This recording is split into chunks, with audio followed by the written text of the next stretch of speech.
Olá, hoje nós vamos iniciar o estudo de um novo continente. Nós vamos estudar a Europa. Vamos estudar a Europa hoje quanto ao quadro natural e humano. Nós preparamos para essa aula uma série de mapas e algumas tabelas para você conhecer as características do continente. Vamos então já iniciar através de um mapa do relevo do continente europeu. Observem a tela. Nós podemos destacar na Europa a presença de uma série de cadeias de montanhas. São formações de dobramentos modernos, especialmente no sul. Destaque para a cadeia dos Pirineus, os Alpes, a cadeia dos Balcãs, os Cárpatos na Europa Oriental, a cadeia do Cáucaso, entre os mares Negro e Cáspio, com as maiores altitudes da Europa, e cadeias de montanhas mais velhas ao norte, como os Montes Urais e os Alpes escandinavos. Mas no relevo da Europa, o predomínio é de planícies. Podemos observar a enorme planície russa, cobre uma extensão muito grande, e a planície germano-polonesa. Além das duas planícies que foram apresentadas no mapa, existem outras. Por exemplo, a bacia sedimentar parisiense ou a bacia londrina. E entre essas planícies e cadeias de montanhas, alguns velhos planaltos, como o maciço central francês e o planalto central russo. Vamos seguir com as características físicas do continente europeu através de mais um mapa. Observem a tela. Agora nós estamos conhecendo os climas do continente europeu. Na Europa, localizada acima do Trópico de Câncer e cortada ao norte pelo Círculo Polar Ártico, haverá um predomínio de climas temperados e frios. No extremo norte, o clima polar. E também temos um clima mais frio nas áreas montanhosas, o clima de montanha. Quanto mais subimos no relevo, menor será a temperatura. Observamos o clima temperado frio, ainda com baixas temperaturas e um inverno rigoroso. No interior do continente, do centro para o leste, o clima temperado continental. Ele é um pouco mais seco e apresenta uma grande variedade de temperaturas.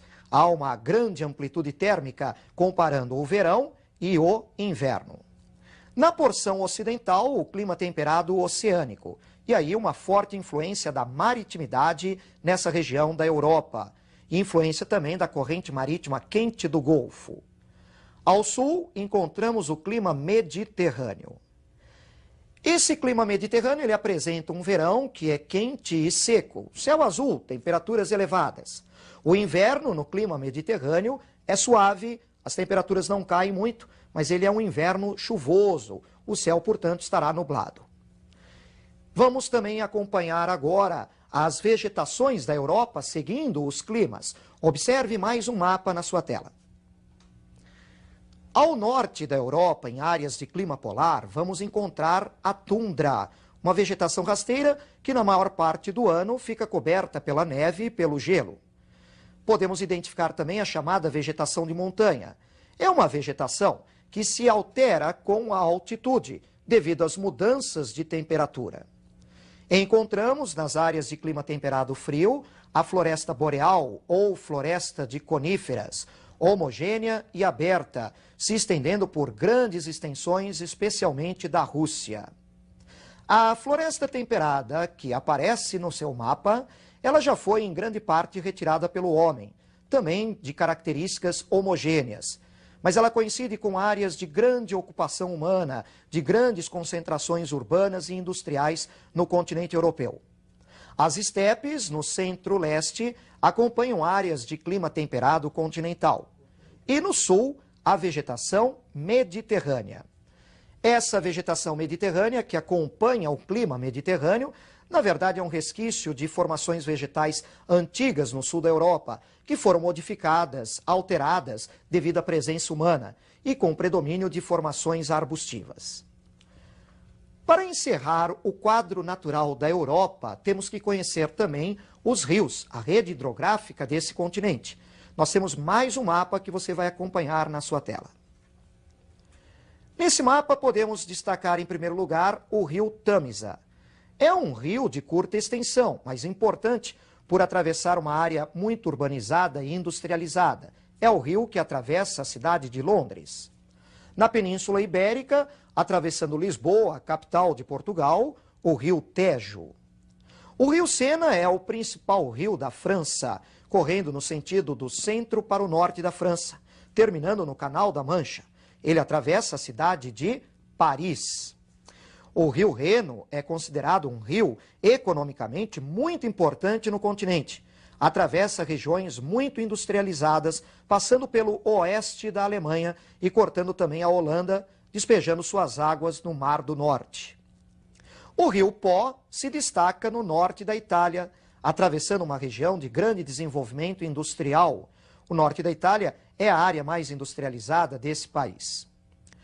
O rio Danúbio é um rio internacional. Ele atravessa vários países no continente europeu, do centro para o leste. Este rio Danúbio atravessa também várias capitais europeias.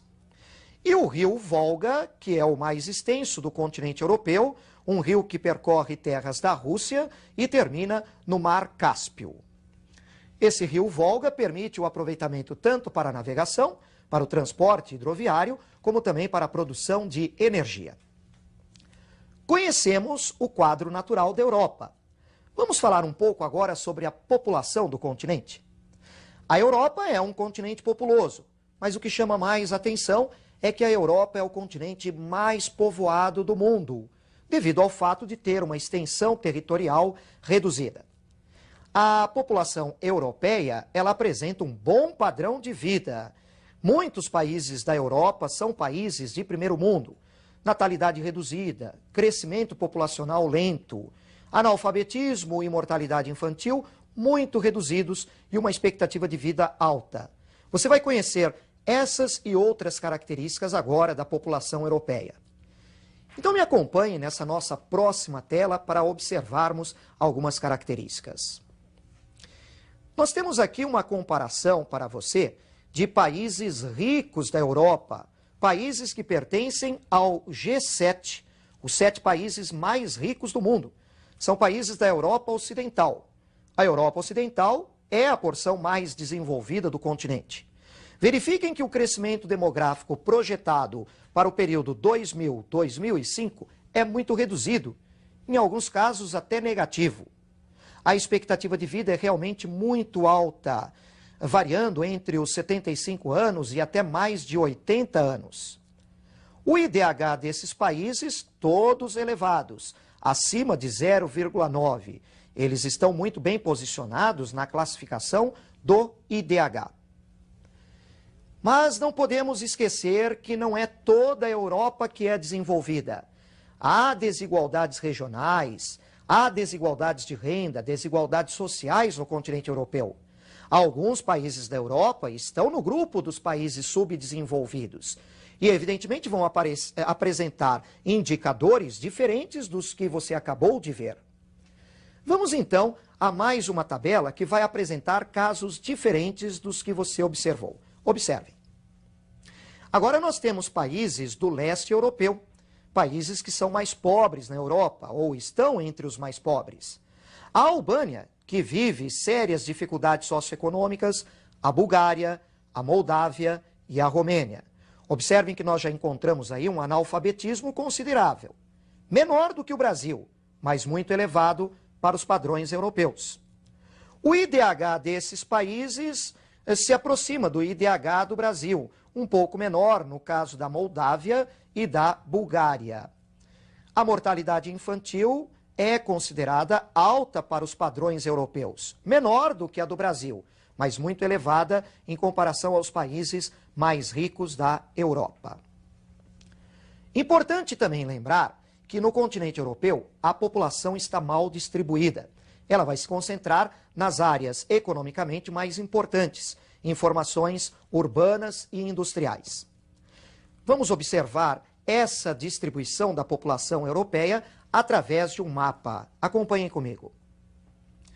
Verifiquem as áreas mais claras ao norte e a leste, são as áreas mais vazias, ao norte especialmente pelo clima muito frio. As áreas mais escuras, especialmente na Europa Ocidental, são as de maior concentração populacional. Destaque aí para o sudeste da Inglaterra, o nordeste da França, a região da Bélgica, Holanda e o oeste da Alemanha, além do norte da Itália, no Vale do Pó. A composição da população europeia também é bastante variada. A Europa é formada por muitas etnias diferentes, várias minorias. Entre as maiorias étnicas, podemos destacar o grupo dos latinos, o grupo dos eslavos e o grupo dos anglo-saxões e germânicos. Nós já vimos em aula anterior os movimentos migratórios no mundo e vale a pena reforçar um pouco mais essa questão com relação à Europa. Você vai me acompanhar agora no mapa que indica os movimentos migratórios que envolvem a Europa. Acompanhem. Nós encontramos aí movimentos migratórios que procedem de vários locais do globo em direção ao continente europeu, especialmente para a Europa Ocidental, onde se encontram os países mais ricos. São movimentos migratórios provenientes da América Latina, do norte da África. Esse movimento importante pela proximidade do norte da África com a Península Ibérica, do sudoeste da Ásia, do sudeste e leste do continente asiático e também do leste da Europa. Esses movimentos migratórios provenientes do leste europeu se intensificaram após as reformas econômicas e políticas no leste europeu. O abandono do socialismo, a abertura democrática nesses países acabou estimulando esse deslocamento do leste da Europa para a Europa Ocidental. Mas é muito importante nós lembrarmos das consequências desses movimentos migratórios. A Europa Ocidental apresenta um envelhecimento da população, um crescimento populacional lento e precisa de mão de obra imigrante para manter o seu ritmo de crescimento. Mas nós encontramos em muitos países da Europa Ocidental uma taxa de desemprego que é elevada. A entrada desses imigrantes, concorrendo por esses empregos, gera problemas com a população local. Nós podemos lembrar da xenofobia, da aversão, perseguição e até assassinatos de estrangeiros em alguns países da Europa.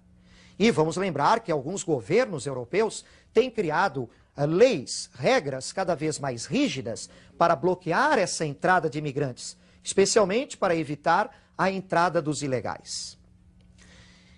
Nós conhecemos hoje, nesta aula, o quadro natural e o quadro humano da Europa. Eu te espero, portanto, para a próxima aula, onde vamos tratar do quadro econômico e de alguns aspectos políticos da Europa.